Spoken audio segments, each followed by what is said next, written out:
Hello everyone, welcome back to Adrian's Digital Basement 2. On today's video, I want to talk about modifying a game, an NES game, and I'm doing this because I have this copy of Galaxian, an actual Famicom cartridge, and I have this multi-cart called the PowerJoy PJ008, which has a bunch of NES games on it.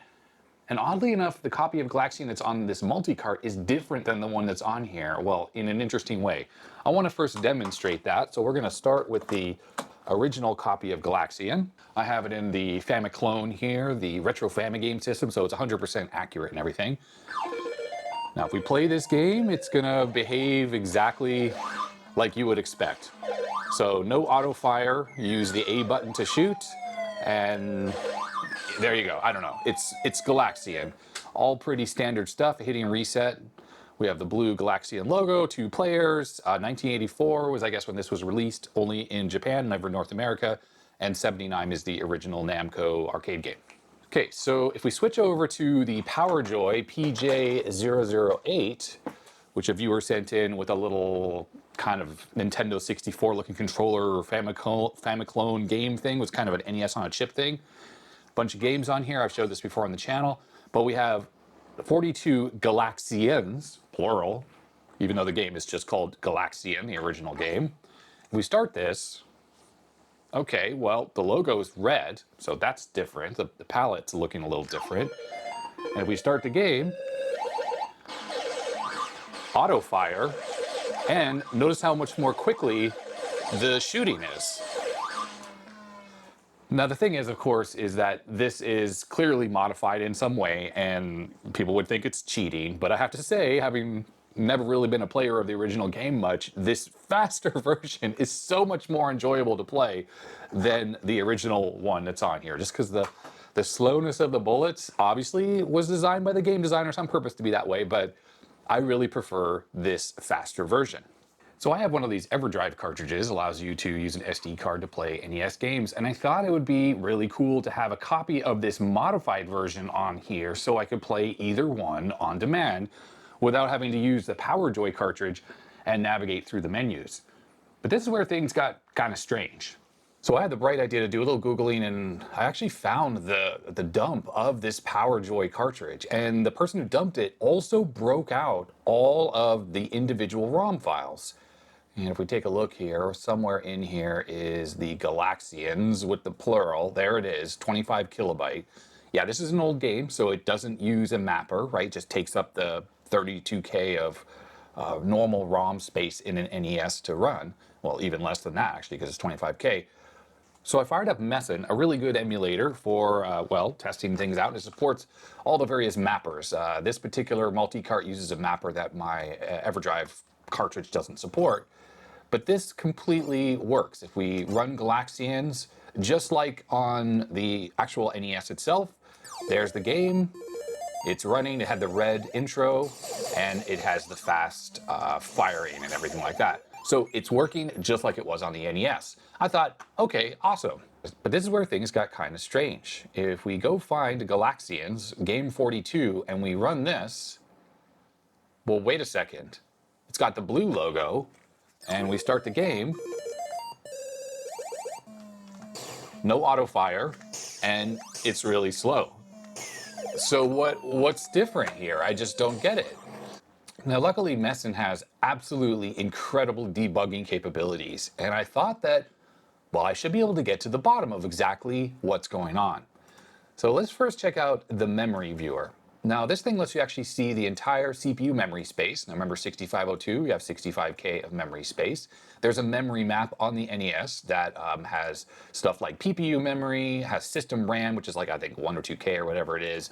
Like if we go to system RAM, this is the actual RAM the games have to work in while the game is running. Well, I was thinking if we look at the system memory or CPU memory and we scroll down to starting at 8000 hex, which is the beginning of the 32K address space. Here it is right here. So this is theoretically what the game itself, the ROM code is running inside of. Like there was the copyright Namco message, stuff like that.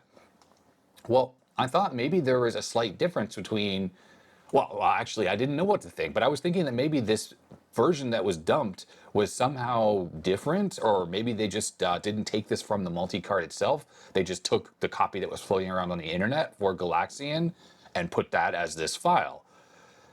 They didn't actually pull it from this, because when we run this one in Messen, it's got that fast fire, but then this one doesn't.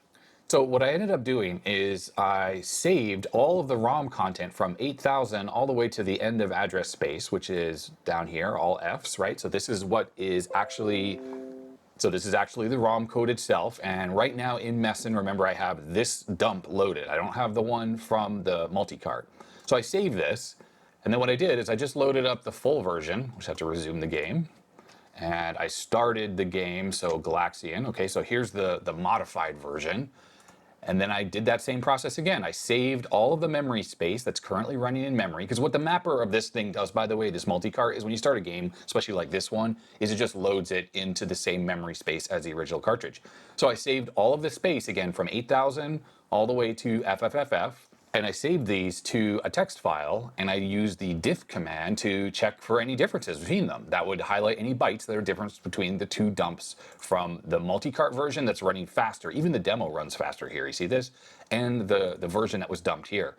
Well, if you can believe it, there was no difference. I mean, I don't have the files here to show you, but believe me, there was no difference. Byte for byte, everything was exactly the same between these two things. So the code itself is the same, but something else is different.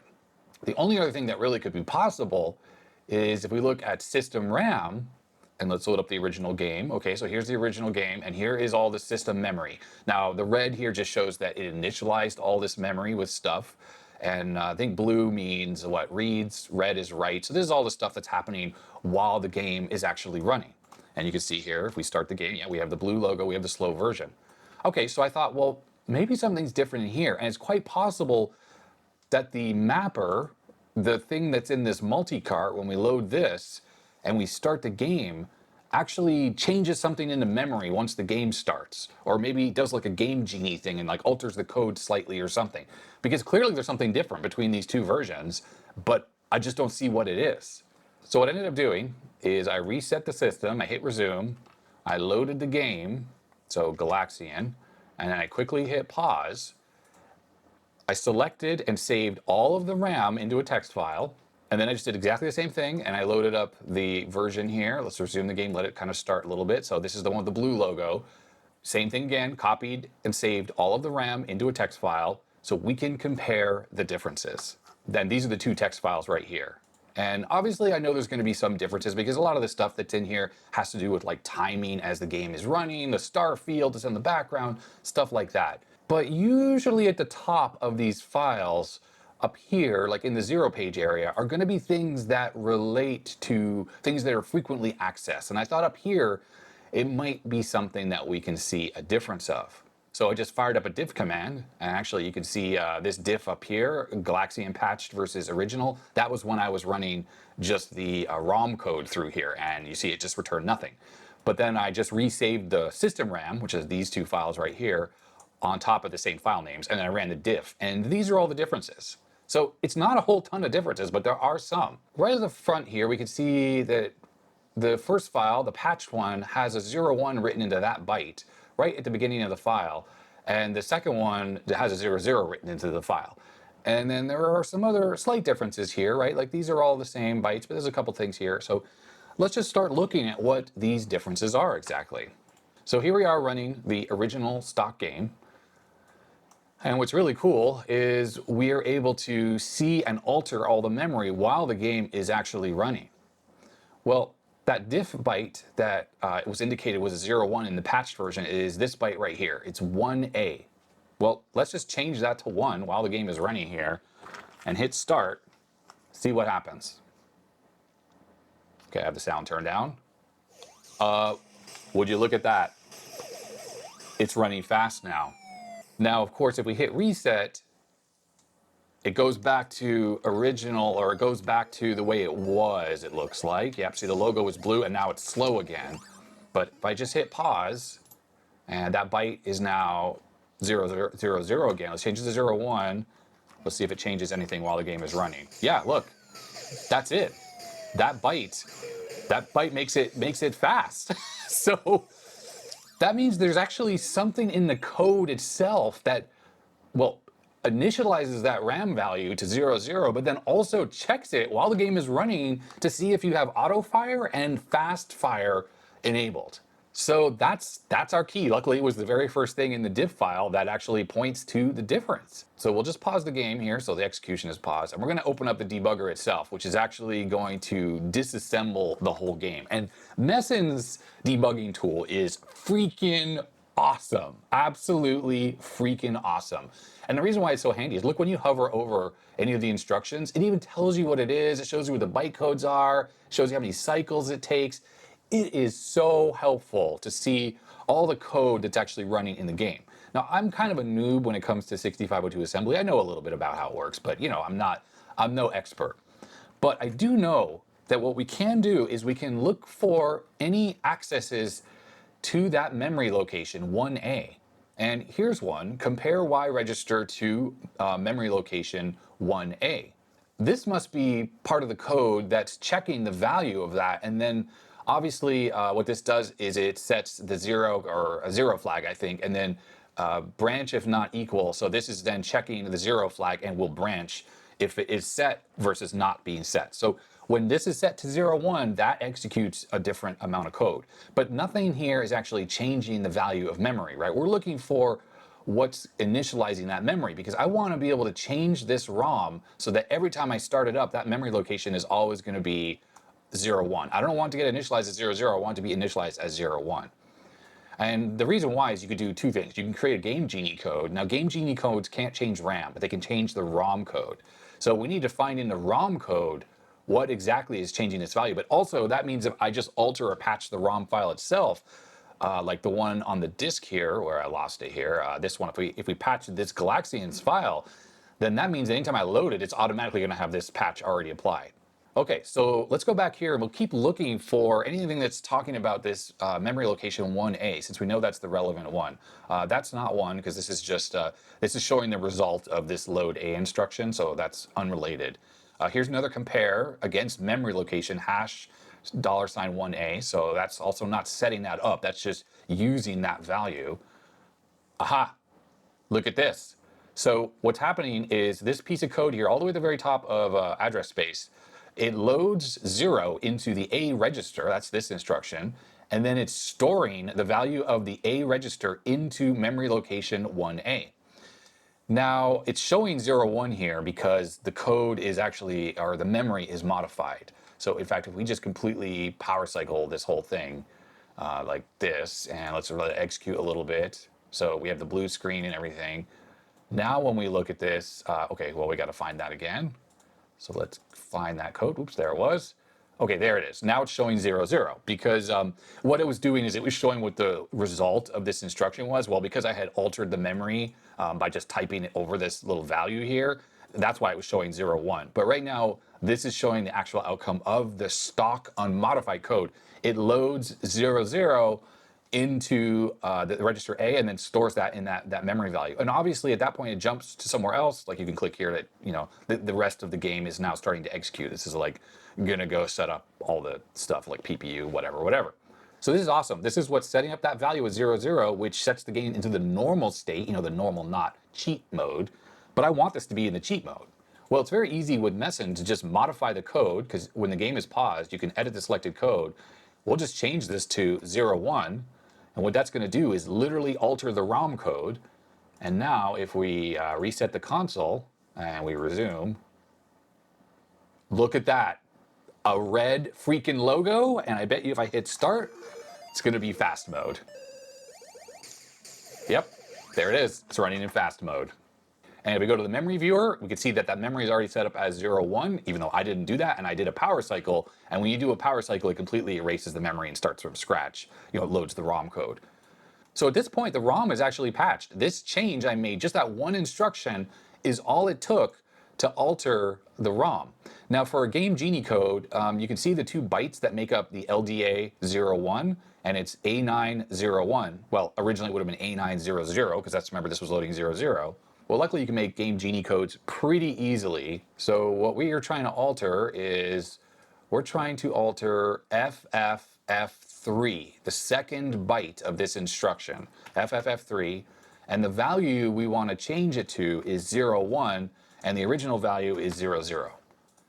And there's our Game Genie code, P-E-Y-Y-U-Y. If you enter that in on a real game cartridge, or at least one that's whatever this game cartridge is, I don't know if there's various versions of this game, but whatever code this is, that Game Genie code will just alter this instruction to then load 1 into that memory location every single time. Now, the other thing about Messen that's really freaking awesome, though, is now that I've just altered the ROM code itself, all I need to do is save ROM as, and we can just save the Galaxians, plural, fast mode back to the disk. And now we have two versions here. So if we load the first split version, the unmodified one, let's resume operation here. This should be completely stock.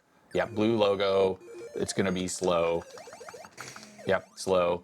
Now, if we load the fast version, there's the one that's been already modified, red logo. We hit start. And there we go, fast version. And of course, Messen is an accurate emulator, meaning all I have to do is copy the patched version onto here, and now I'll be able just to play that modified version at any time without having to go through the whole PowerJoy cartridge and stuff like that, which is great because, well, this has save states, and well, that PowerJoy cartridge, you know, it's fine, but it's nice to have a copy of it directly on here. So I have my favorite games on here, and I can just load up the patched version at any time. Okay, well, now that we have this modified version, that was relatively easy to do. Let's go a little bit further. I did a little bit of playing around with this last night because I wanted to figure out if I could maybe give myself infinite lives as well. So right now we have 2 ships left, and you know, this game is pretty hard. Even in this cheat mode, it's still relatively hard. I don't really know a whole lot about creating cheats and stuff on Messen. I'm sure there are better ways, but I am going to use this way. So with the ground to start, we have 2 lives. So what I'm going to do is use this memory search function to actually look for the value 2 in all of active memory. Okay, so these are all the values 2 right now in the system RAM. We're not looking at the program RAM, just the system RAM. And all I really need to do is just run the game a little bit and then just watch these values and see which one changes from 2 down to 1 to show how many free lives I have. So I will have to resume the game. And we'll resume the game. Now you can see right away some of those values are changing all over the place. So we pause the game. So we still, like, what do we have left? We have all these 2s, and we have these 2s on top. But this stuff obviously has already changed just because the game is running. So those are obviously not the lives value. So let's just take end of life here by getting hit. Okay, and we still have 2. Oh, now we have 1. Up, 1. Look at that. This value right here just changed. 42 just changed to 1. Now, theoretically, if we resume the game and we lose another life, this should go down to 0, 0. And then that'll be our indicator that that is absolute. Let's just watch this as the ship goes away. Boom. Okay. So 42, hex fillet 42. Let's go to the memory viewer and we just alter that memory location on the fly.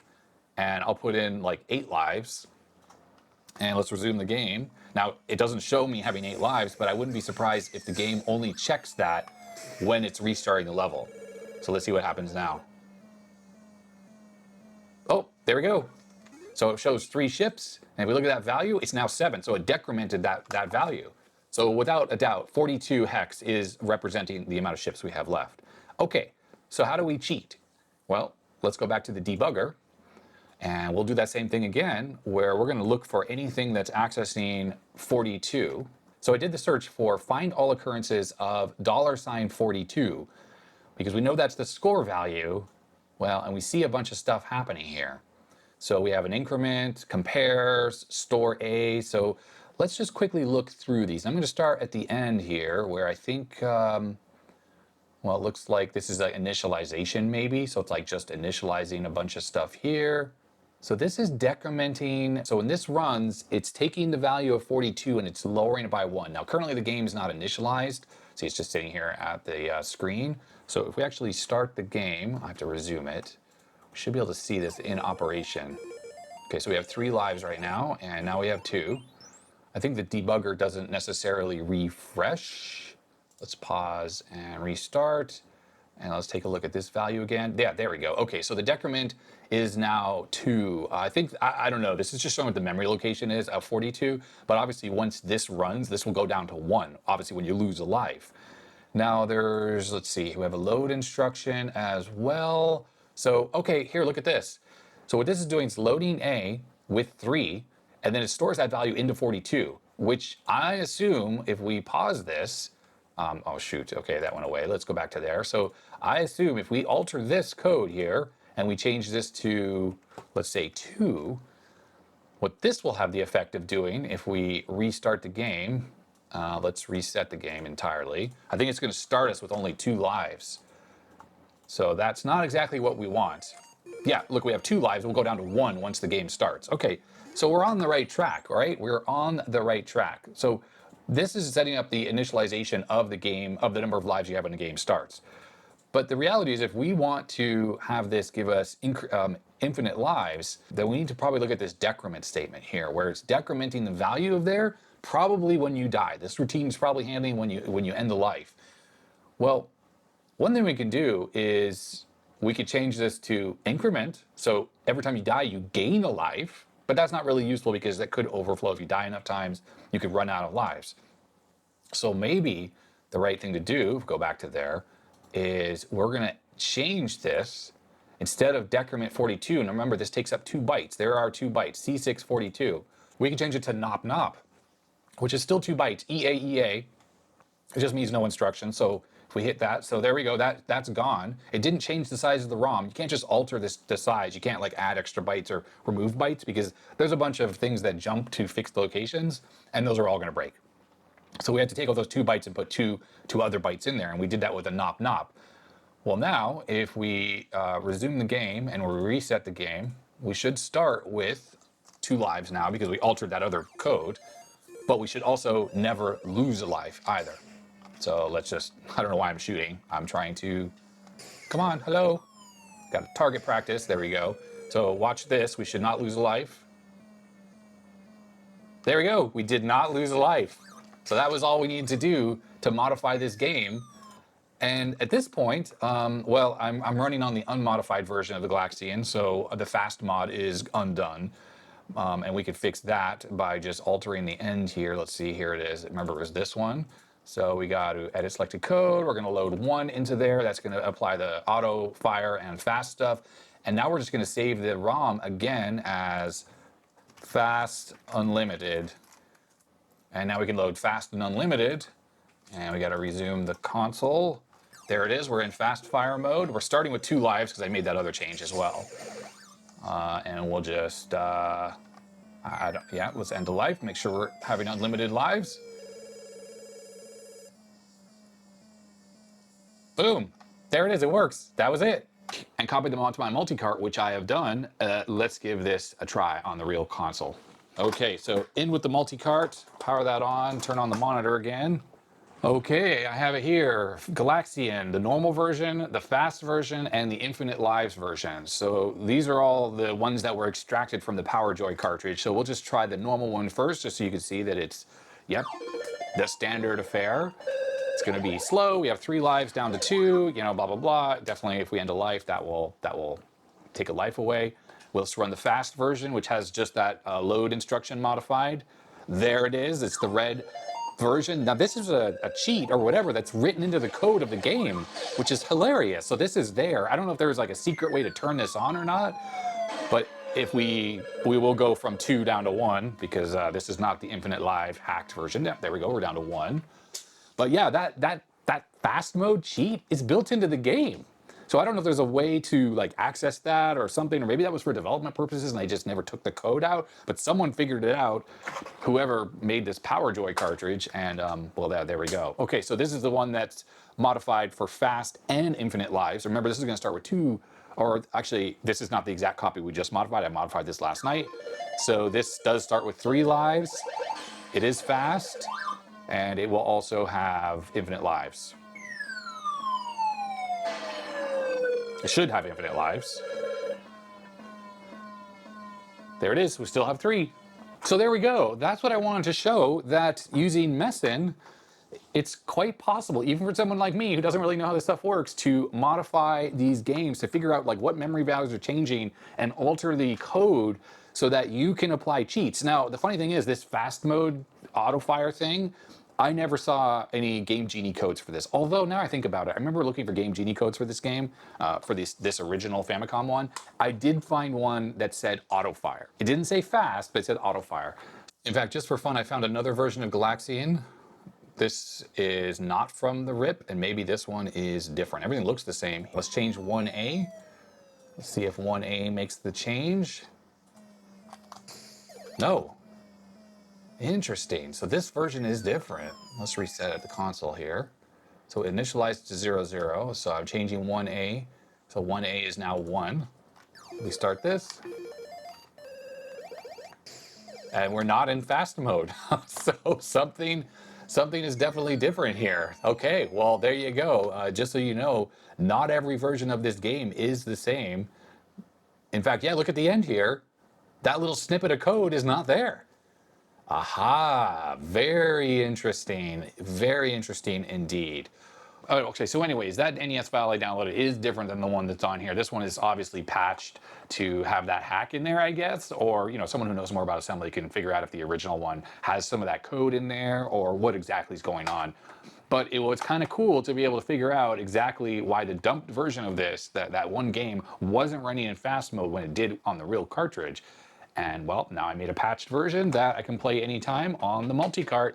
And of course, I showed you how to do the infinite live stuff. And I'm sure there's way more to this because I really don't know what I'm doing. I just wanted to show that even folks who don't know what they're doing can do some cool stuff with Messen. And then you can save the ROMs back and create Game Genie codes and stuff like that. I think my Game Genie code should work for this version of the game. Clearly not for this version of the game, but for this one, should.